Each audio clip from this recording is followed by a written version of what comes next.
classes, and they're like, I was like, "Hey, are you taking Yohimbine? Are you taking this?" He's like, "Where's that?" And I was like, "Did you watch the video I sent you? Like, I showed you. It's Well, in the description, bro."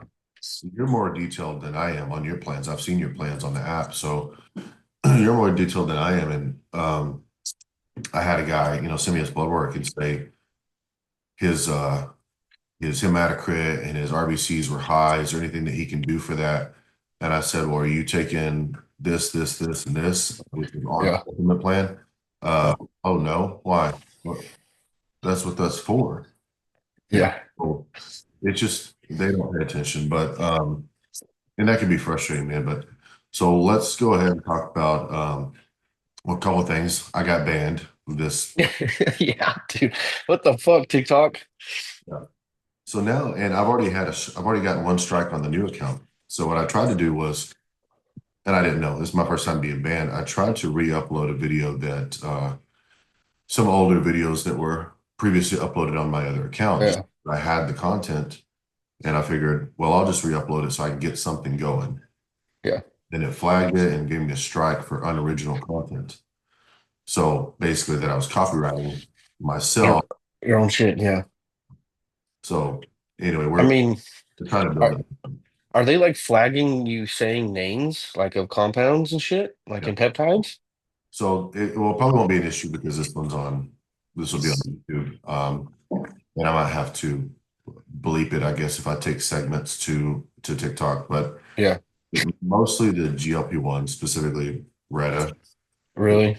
um, watched the most. So when I appealed it and I got the review back, it had 7 violations and mentioned Retta. So it's Damn. like that's the primary target. But I have also been flagged for on the other account and on live for body image.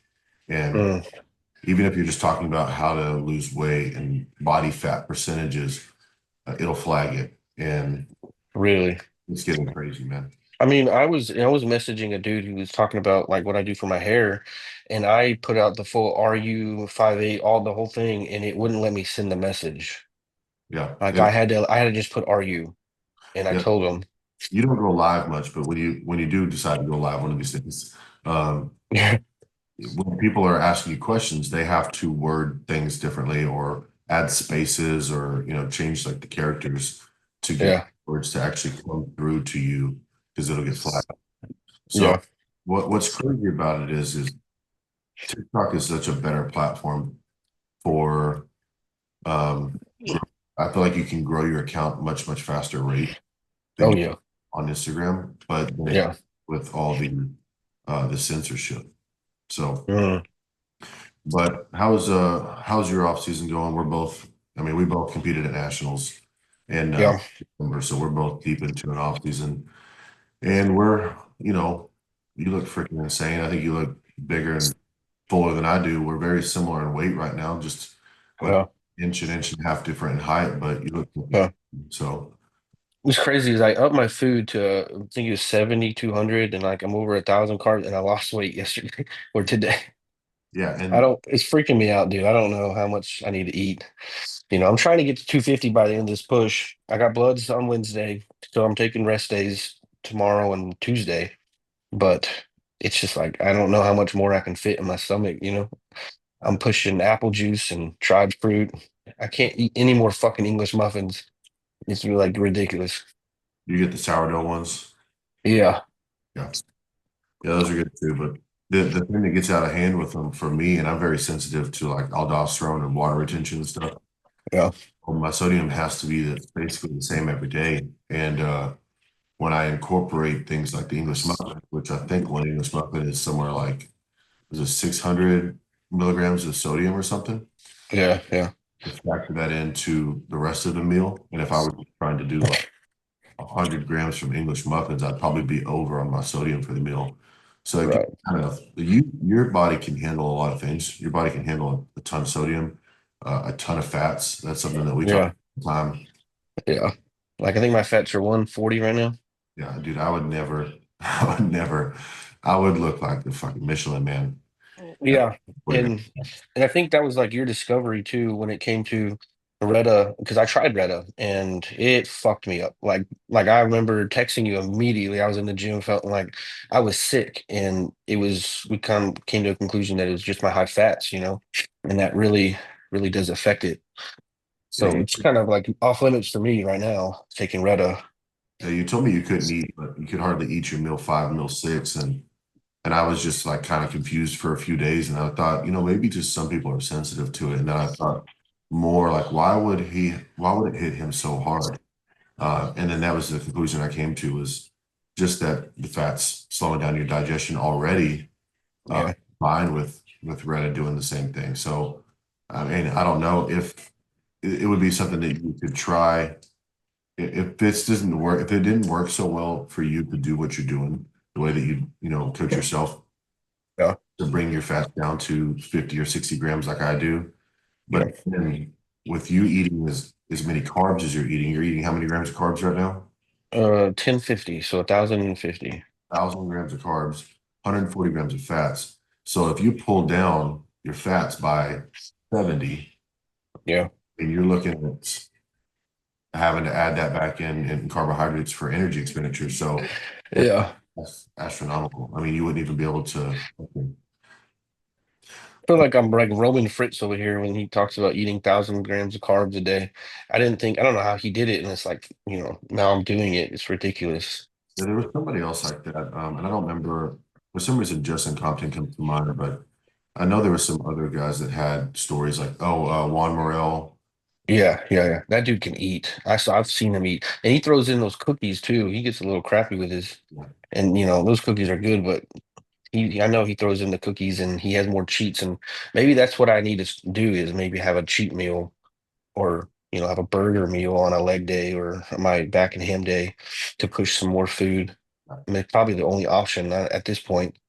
I think you're at that threshold of what's doable food, Yeah, for volume, but I mean, you've also always been kind of scared of, not scared of cheat meals. You just like to stay on plan and you don't like to mess with the look. It's yeah, That's something yeah, we talked about in the past, and I'm like, man, especially like contest prep when you have a refeed day or you get gifted a cheat meal from your coach, and yeah, you were hesitant to take him, and you would just yeah, load up the last meal of the day with a shit ton more clean carbs, which yeah, essentially is doing the same job. But yeah, I'd like to see you relax there because I don't think it's going to hinder your physique. yeah. But well, Yeah, what I think Patrick made me the only thing he made me do was I had like probably three packages, like three things of sushi, and then he said I could have a piece of cake, and some Coke, and I hate Coke, but I did it. And the Coke I think just bloated me. It was probably the Coke that just messed my stomach up. It freaked me out. And that was were you doing that for peaking? That was just like so that was the second show we did, and my weight was stalling, and it just seems like my glutes weren't leaning out. So he was trying to do that little last meal of the day, just throwing that little cheat meal in. And like this is where like it was, I'm not trying to throw him under the bus or anything, but it's just like he didn't collect any data from it. He just gave that meal to me, didn't want to know what my weight was the next day or what I looked like or anything. And it just looked like it went right through me. Like I was a little bloated from the Coke, but it just didn't fill me out, didn't make me feel any better. I was still feeling, like how you're supposed to in prep, but I didn't feel a response from it. And so in my mind, I was thinking, I was like, okay, you should know this for peak week, how much food you need to give me to fill me out. Because if I'm eating a good sized cake and some Coke and all this sushi and stuff, and with the sodium from the, soy sauce, like this should give you a good idea of what to give me to fill me out. And that just wasn't happening. Yeah, you gotta know those details if you're giving those to people because I've got a guy in prep right now and he's in his I think he's in his early 50s. I can't remember his exact age, but and you know him, he worked at the hospital. But Yeah. I've given him a burger and fries a couple of times because we when we started prep, he was already lean and I think he was in the 17 upper 170s, maybe low 180s. And he's 194 this morning. So we've put on like 14 pounds on his Yeah. frame in this prep, and he's leaner. So Yeah. he's just blown away at how much he's eating. I think he's eating 3,800. Yeah. Yeah. How much is he eating?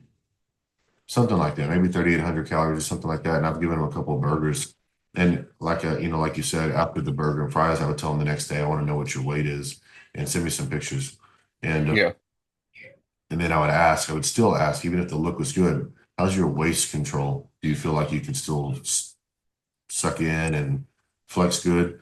So just that way that if it's something you want to be able to use or have to resort to using, which I don't think that would be the case, but you at least know this is an option, you know. Yeah. Yeah. Well, Well, yeah. what are your plans for next year? What are you looking at show wise? So the plan is to keep, stacking these push phases, staying lean, and do nationals in December 2025. I think I want to do the Texas one.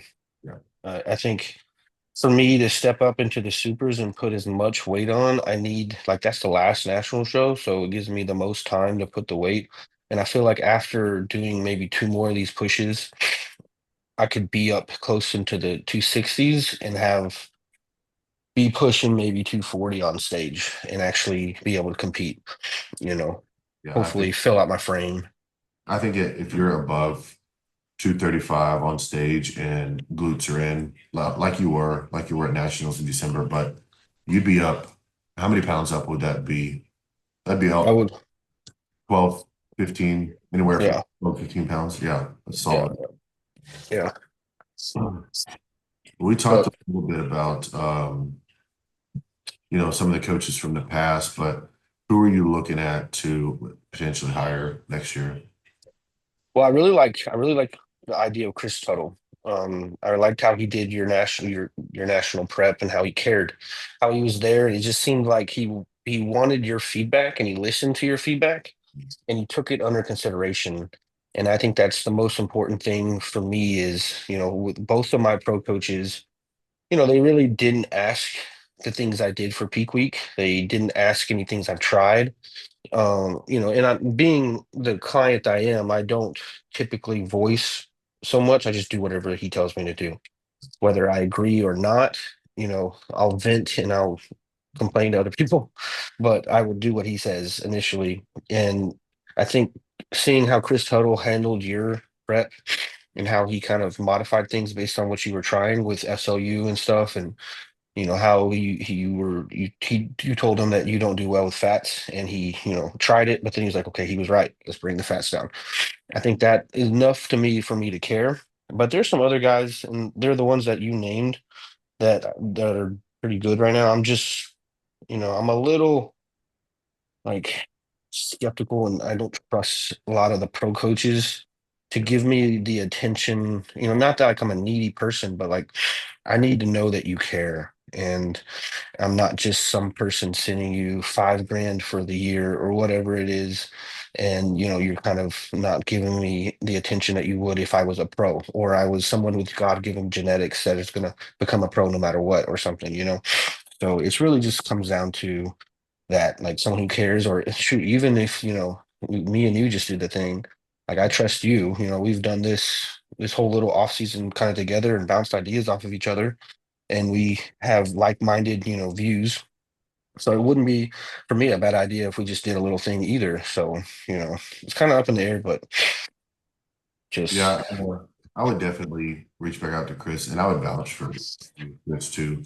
yeah, And he was phenomenal. I mean, the off seasons are different than prep, obviously, where your changes are not as frequent. Your program doesn't have to change, your workouts don't have to change. Nothing, none of that stuff has to be changed frequently.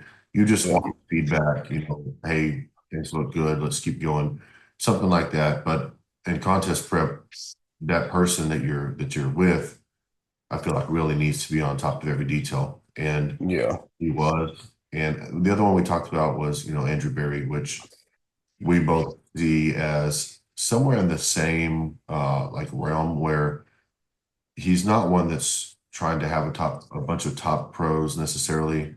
Um, he is very passionate about clients, has a very similar mindset to Chris. It seems, I don't know, yeah, personally, but so I think those would be both great options for you and me. yeah. But what's your program look like right now? So your training, you post a lot of training videos and um, technique, form stuff.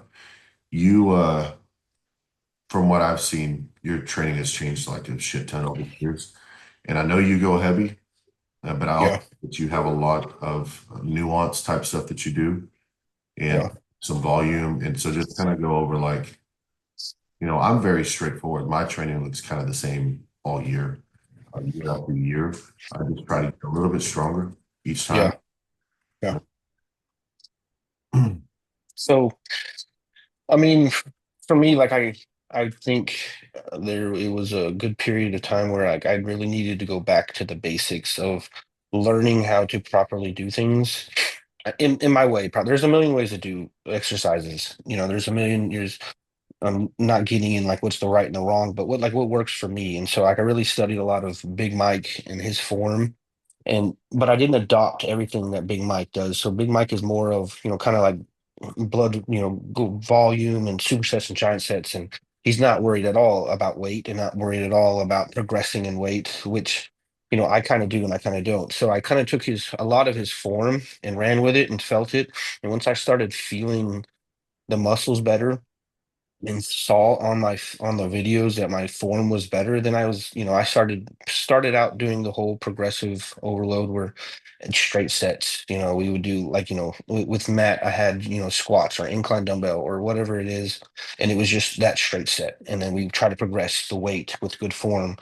And so once I started doing my own thing, I was like, you know what, like things aren't working, or I don't see the progress in my physique.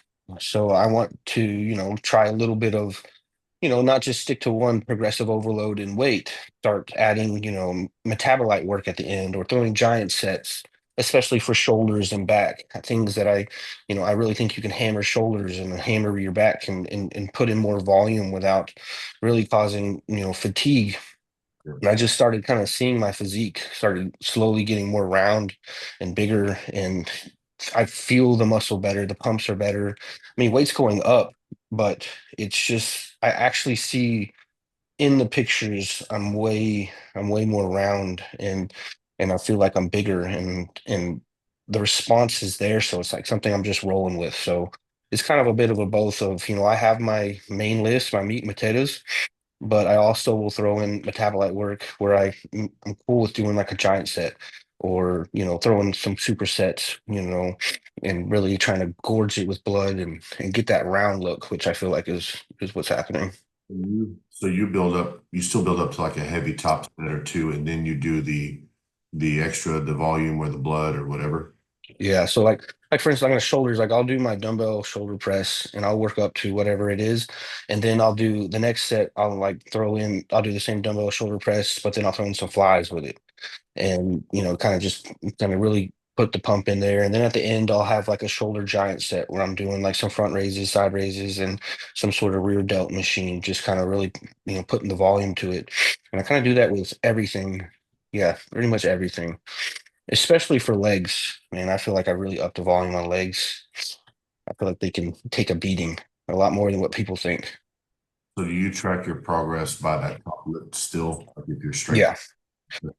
Yeah, I will track the progress, and I don't really care what I get on the other ones, like the giant sets and stuff. I know roughly where I was at last week or what it was if I'm getting weaker, I'm feeling, but I'm not like concerned with it. I'm the one I gauge my week in week check-ins are like the meat and potatoes, like, okay, this is my dumbbell shoulder press. This is the one I'm really looking to see if I'm getting stronger, if I'm weaker, or if it's squats or hack squats or whatever it is. But I'll have that as the meat and potatoes, and then the other stuff is just kind of like a metabolite work. I had a guy ask me the other day on live something about my logbook, and I've never been a logbook person. And I tried for, Yeah. oh, they asked if I use the RPE strength or anything like that, the RP strength. Uh, And I've been a logbook person. For a while, I tried to do it, yeah. like my lifts in an app, and I would get to my third, exercise and realize I haven't logged a single thing. So Yeah. for me, and it seems like it probably is for you too, you just shut off and you go into training mode and you don't think about um I need to track this detail and that detail, you know what I mean? Yeah. Like, I mean, this is so important to me. I kind of know what I did last week. Like it's when I walk in the gym and it's like a chest day, it's like, okay, I know I touched the 120s last week. Like I don't need to write that down or, like I'm in anyways, when I did write stuff down, it wasn't like I looked back and I was like, okay, last week I did this and the week before I did that. It was just like it got to the point where it was like, okay, I know what I'm working, I know what I'm hitting. I don't really need this anymore. When you're deep into off season, we're both in the second, push phase of the year, and getting fairly deep into that. And you don't see your lifts progress as often and as much. Yeah. Minor, you know, here and there. You'll have a day where you're moving weight, you're like, shit, everything feels light today. But those are like few and far between. So it's Yeah. I think that it can be very beneficial for beginners who are trying Yeah. to, put on as much muscle as you can in your early stages. That would be a very useful tool that you're not wasting time in the gym. Yeah. And like for people also, why I did it in the beginning was because maybe I wasn't as mindful as what I did the previous weeks, but it kept the same intensity. So for prep, like if you don't know what you're training and you don't have enough experience in the gym, and I ask you, okay, how is your strength in the gym? And you have no clue, like whether it's going up or staying the same, like those are important details for a coach. If your strength is going down or you're feeling like you usually do the 90s on an incline dumbbell press, and now you're only doing 80s for, three-quarters of the. Like, those are serious data that we need to know, and we need to be able to. Okay, like he's getting too fatigued. This is something we need to watch. We need to reduce volume or change an exercise to a non-bracing exercise to maybe like a chest press that's like a plate loaded or something. So for prep, it's valuable. I feel like I've run into a lot of clients and people in the gym and they're in prep and they just like, yeah, I didn't feel good today, so I didn't, do everything I normally do. And it's like, no, that's not it. What No happened? matter, like, you're gonna lose muscle. That's not what prep is about. You have to do what's on the plan. If and if you can't do it or you are physically, your strength is going down, your coach needs to know, and this needs to be addressed. Yeah, you're not going to feel. This is the thing about when you're in prep. You start prep and you start to see training intensity drop off. This happens a lot where, let's say you were doing, 3 plates aside for 10 to 12 at the start of the prep when you were your strongest. But Yeah, now you're 10 weeks into the prep, you can still do the 10 to 12. It just feels a lot harder to do it, but you still need to be chasing the same numbers that you had at the beginning of the prep to yeah, maintain all that muscle tissue.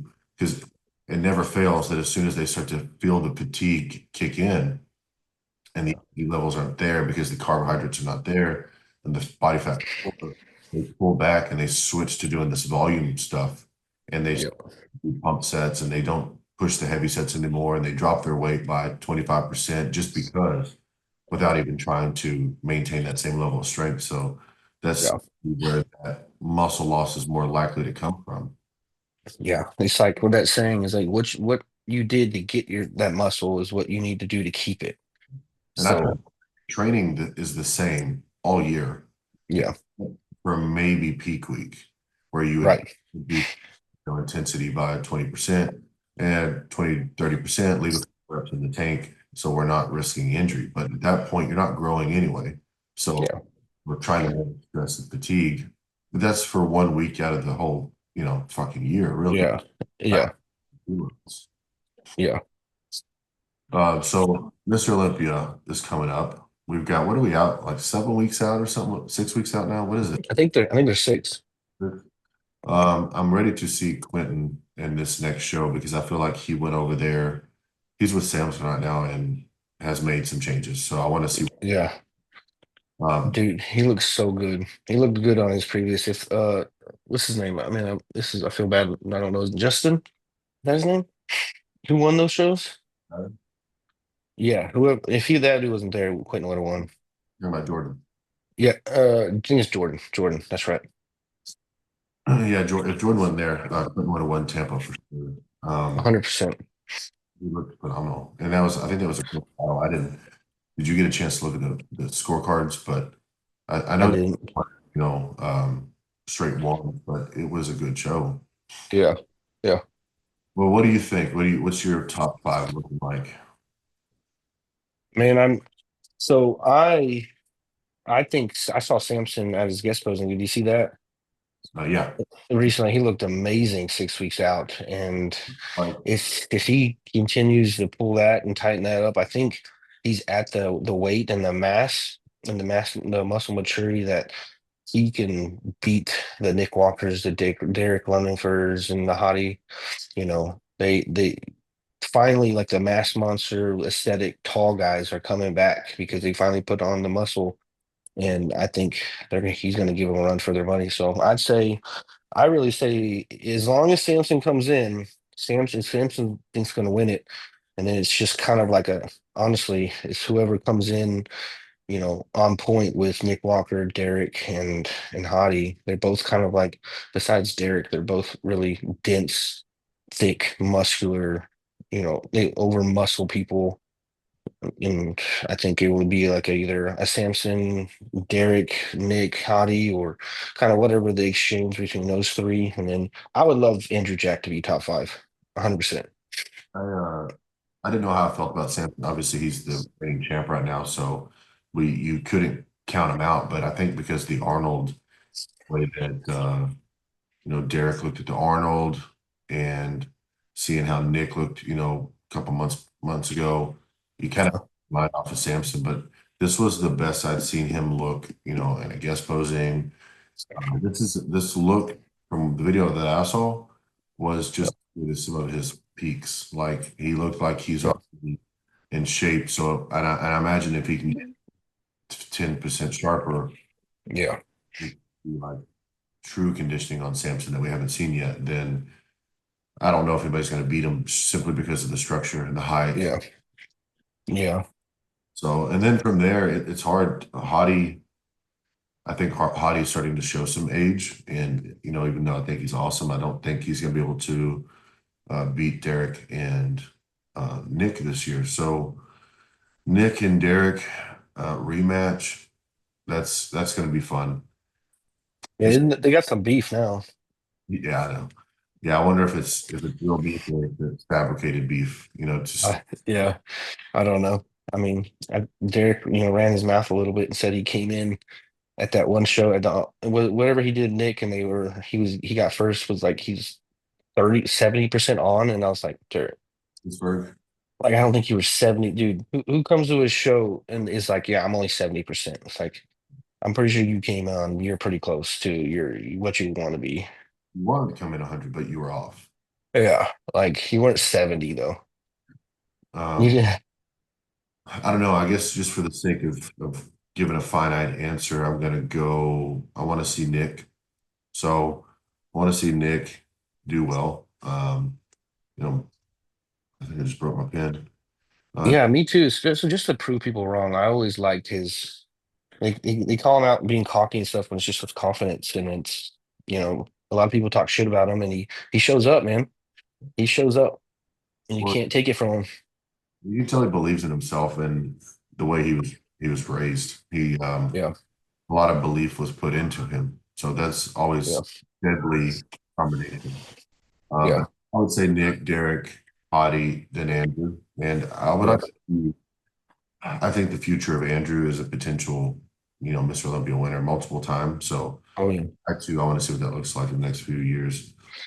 Yeah. Because what is he? Isn't he like 6'2", 6'3"? He's like 6'3". Good God. My sister tanned him at the Texas Pro a couple years ago, and she said it was craziest thing she's ever seen in person. Yeah. So I she mean, had a lot of pros and no. yeah.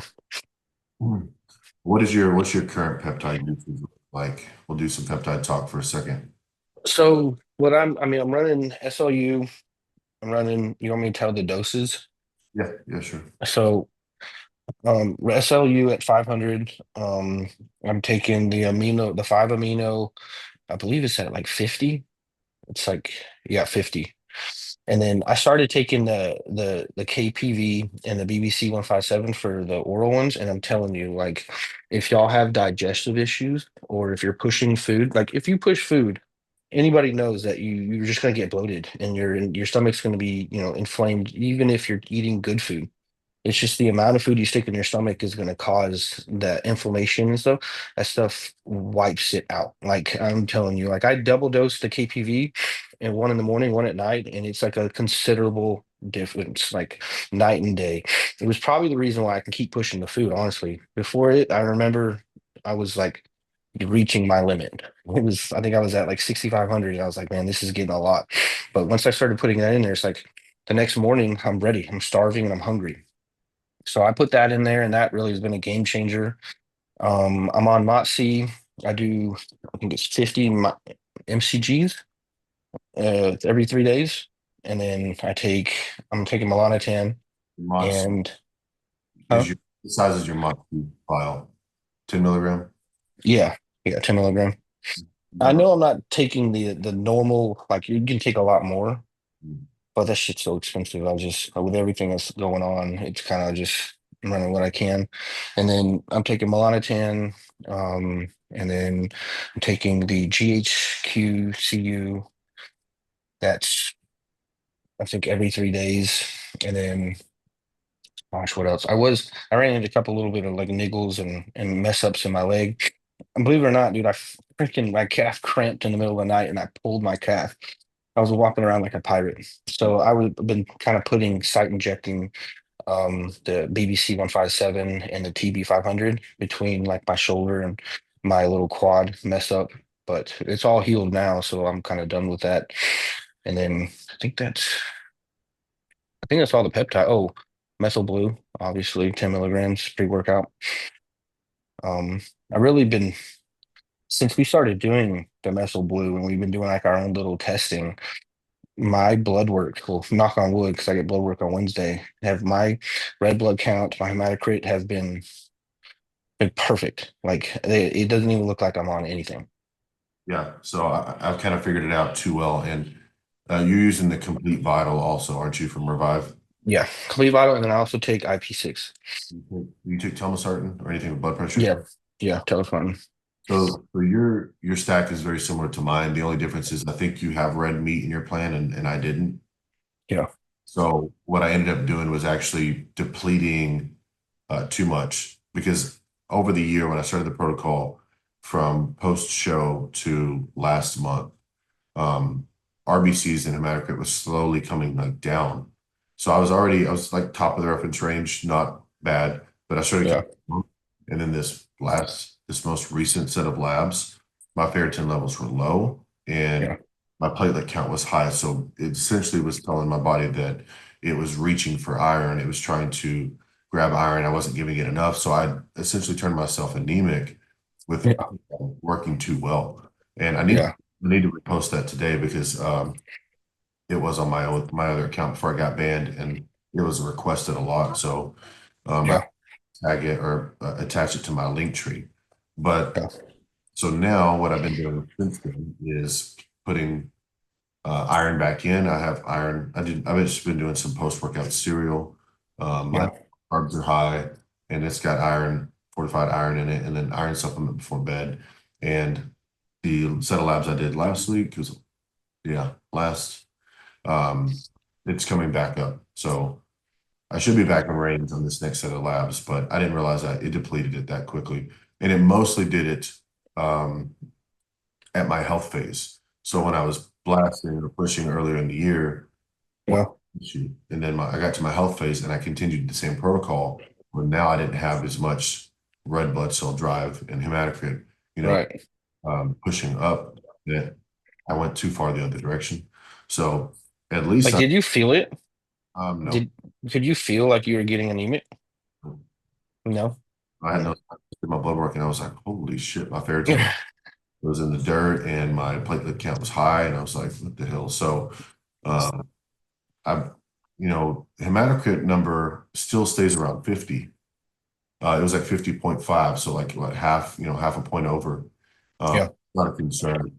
But those other ones that platelet count goes high, that's in the percentage, your iron saturation percentage, I believe what it's called, and then the ferritin being low. Those three were kind of indicating that my body was looking for iron. So interesting though. But Yeah. I'm so I took a break from the SLU to switch out for the MOTC. Wanted to see how they felt, independent of each other. The SLU, for what, 9 months I was on it, 8 months I was on it. Normally not recommended. Your protocols are usually like 8 to 12 weeks, but with these things, Yeah. because the SLU in the rodent studies, the human equivalent is so much, would need so much higher than what we're taking. I didn't actually see it as a potential negative to keep in 700 micrograms a day of Yeah. it in a period of time, because I wasn't really going what I would consider super physiological with my SLU. So I wouldn't see that Right. being a problem. And Right. the entire time I used it. Every Yeah. day I went to the gym that I took it pre-workout, it worked. Every time I took it pre-cardio, it worked. And when I pulled it out, I noticed it wasn't there. And Yeah. with Moxie, I did 1 milligram for pre-workout for a week. Didn't really feel much. I felt like I had a little bit of oomph in the workout, but today was the first day I did 2 milligrams for workout, and it felt very similar to the SLU. I was Actually. first exercise after my first top set, I was drenched. So Yeah. it's very much like that. You can You feel feel you feeling like rash? You getting rash on it? Like Steve says that you're supposed to get? no, that anaphylaxis. I think that happens when you do like, so what he did was reconstitute it and then immediately shoot the whole thing at one time. Mm, okay. It was recommended to him, and then he's since changed his mind. So I think that if you let it sit, and obviously you take a lower dose, you won't have that anaphylaxis. Yeah. I'm just working my way up slowly to figure out, where's that dose I like. So far, 2 milligrams might be that sweet spot. Yeah. Um, but I'm also taking Glow, which is the TB500, BPC 157, and the GHK Copper. I've got tendonitis from that Mega Mass hack squat that's been Yeah. just kicking my ass. And so once the tendonitis kicks in, you can't do anything to get rid of it besides not train that body part. And while I'm in the middle Yeah. phase, I'm not going to not train my legs. I just Right. work around it and not do the machine that irritates it. And then the Glow has been really helping. So I'm doing, what does it come out to? 5 milligrams, 50, it's 50, 10, 10 reconstituted by 4. So that would be 12.5.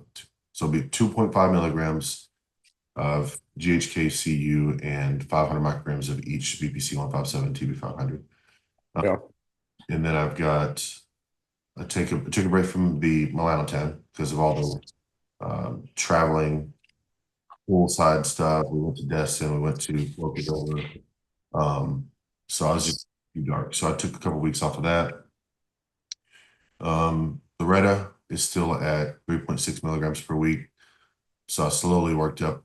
Uh, Now I'm at 1.2 Monday, Wednesday, Friday, and just hanging there. That seems to be fine. Methylene blue. I think that's it for my pep stack, right? Oh, my CMAX. So if you haven't used the CMAX, I think you would like it. You're not as low energy as I am, but when you need like a mental like pick me up and you need like a little boost of like something to get you mentally through some shit, uh, Yeah.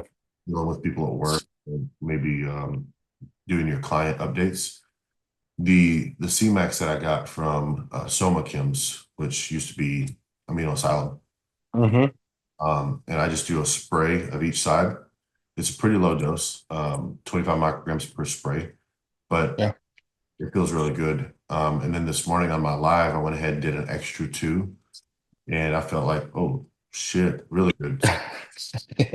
So you'd probably like it too. And then you can use it as needed. The injection form, we're already doing a bunch of shots a day, so it kind of gets annoying to Yeah. have another one. Yeah. But the nasal spray is really convenient. So I mean, if the nasal spray works, I would definitely. yeah, and they have a nasal spray, melanotan too. So Oh, really? I'm curious. Maybe. Maybe.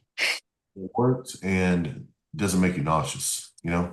I'm curious. But well, this pretty much wraps up what I have for today. So this is pretty cool. This was smooth. We'll see how this goes. I mean, see if people like it. I know people that uh, on my TikTok will enjoy it. They like this kind of stuff, and they'll chime in. They'll come support us and try to Yeah. grow back account back up to where it was, or even better. But Eric, what's your Instagram and your TikTok handle so they can come find you? And so because of my generic ass name, it's Lift Till I'm Dead.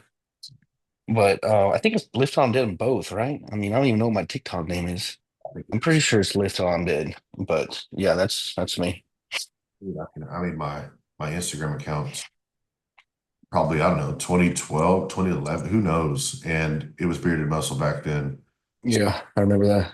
that whole time, and you just kind of get stuck with it, you know? Yeah, yeah, So yeah. yeah, y'all can go find us there. See what we're up to. Eric talks a lot about training. He comes across mad, but that's pretty good. Yeah. I'm really a nice guy unless you do something stupid in the gym. Yeah, and if you do see him at the gym, you can come say hi to him. Just don't ask him dumb questions. Please don't. Yeah, man. I appreciate it. We'll try to do this, once, twice a week, and uh, Yeah, I'll have another segment with my buddy Hacky, Hack Smith. He's the peptide guy. So, yeah, this segment with you will be more of a bodybuilding type of segment, and his will be more of the biohacking, the peptide, the bioregulator stuff. So, my my following tends to like both of those, and hopefully, well, you get a lot of guys come over to your channel from this too. So, yeah, but man, yeah. we'll see you next time then. Sounds good.